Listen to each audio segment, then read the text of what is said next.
ನನಗೆ ಅನಿಸಿದ್ದು ನಾನೊಬ್ಬ ಕೂಪ ಮಂಡುಕನಾಗಿದ್ದು. ಜೈಲಿಗೆ ಹೋಗಿ ಜಾಮೀನು ತಗೊಂಡು ಬಂದಂತ ವ್ಯಕ್ತಿಗಳಿಗೆ ಸಲಾಂ ಮಾಡುವಂತ ಸಮಾಜದಲ್ಲಿ ನಾವಿದ್ದೇವೆ ಬಂಧುಗಳೇ.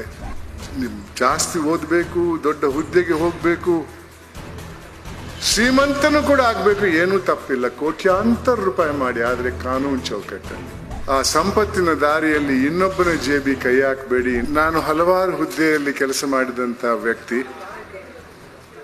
ಆದರೆ ಕರ್ನಾಟಕ ಲೋಕಾಯುಕ್ತಕ್ಕೆ ಬರುವವರೆಗೆ ನನಗೆ ಅನಿಸಿದ್ದು ನಾನೊಬ್ಬ ಕೂಪ ಮಂಡುಕನಾಗಿದ್ದು.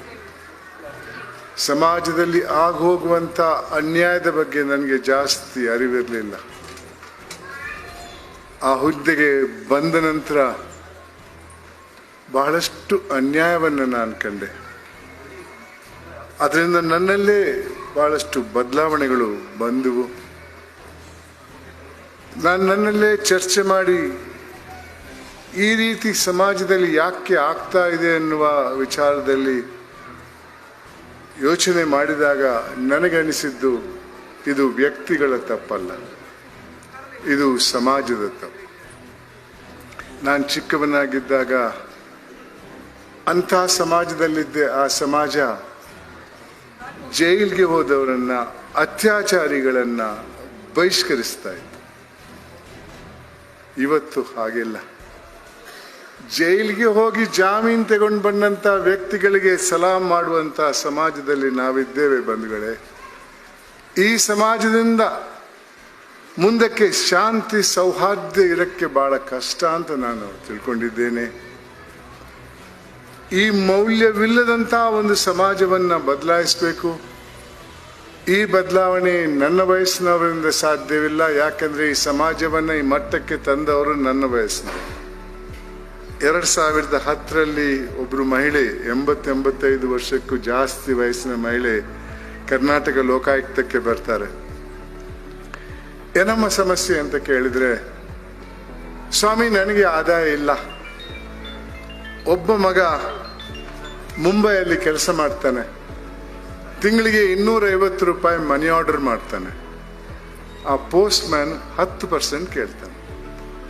10% ಕೊಡದೇ ಇದ್ರೆ 3 ಸಲ ಅಡ್ರೆಸ್ಸಿಗೆ ಹೋದ್ರೂ ಕೂಡ ಯಾರೂ ಸಿಕ್ಕಿಲ್ಲ ಅಂತ ಹಣ ವಾಪಸ್ ಕಳಿಸ್ತಾನೆ.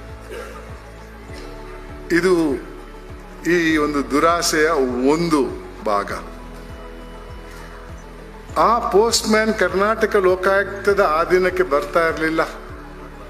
ಯಾಕಂದ್ರೆ ಒಬ್ಬ ಕೇಂದ್ರ ಸರ್ಕಾರದ ನೌಕರ. ಅದಕ್ಕೆ ಸಂಬಂಧಪಟ್ಟಂತ ಒಬ್ಬ ಪೊಲೀಸ್ ಅಧಿಕಾರಿಗೆ ನಾನು ಫೋನ್ ಮಾಡಿದೆ.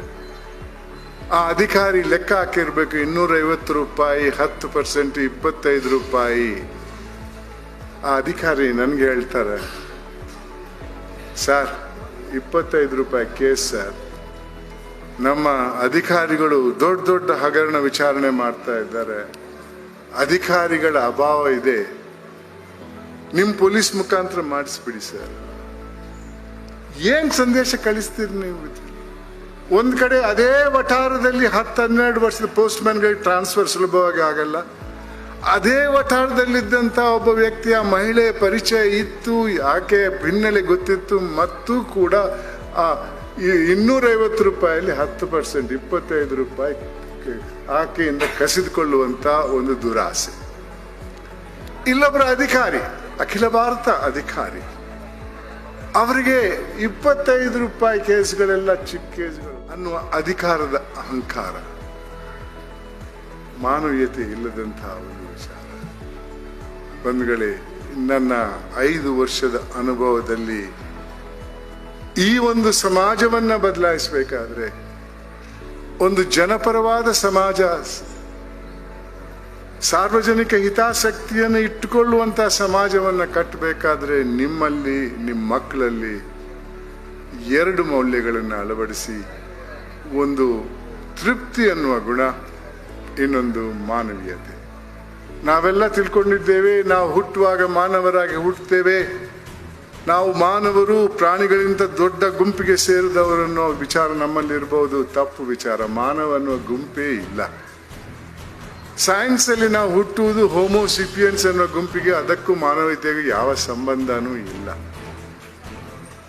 ಮಾನವೀಯತೆ ಅನ್ನುವುದು ನಮ್ಮ ಹಿರಿಯರು ಕಟ್ಟಿದಂತಹ ಮೌಲ್ಯ.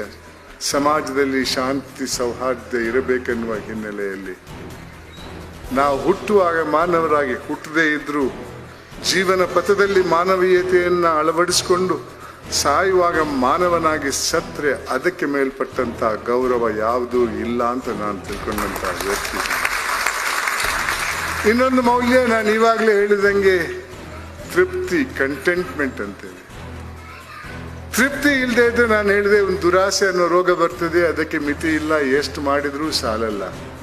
ನೀವು ಎಷ್ಟು ಆ ದುರಾಸೆಯಲ್ಲಿ ಎಷ್ಟು ಸಂಪಾದನೆ ಮಾಡಿದ್ರು, ಎಷ್ಟು ಸಂಪತ್ತು ಮಾಡಿದ್ರು ನಿಮ್ಗೆ ಒಂದು ಸಂತಸ ಇರಲ್ಲ. ನಾನು ಖಂಡಿತವಾಗಿ ನಿಮ್ಗೆ ಹೇಳ ಬಯಸ್ತೇನೆ, ಇವತ್ತಲ್ಲಾದ್ರೆ ನಾಳೆ ಬರ್ಬೋದು ದಾಳಿ ಮಾಡಕ್ಕೆ, ದರೋಡೆಗಾರರು ಬರ್ಬೋದು, ಯಾವ ರೀತಿಯಲ್ಲೂ ನಿಮ್ಗೆ ಸಂತಸ ಇರಲ್ಲ.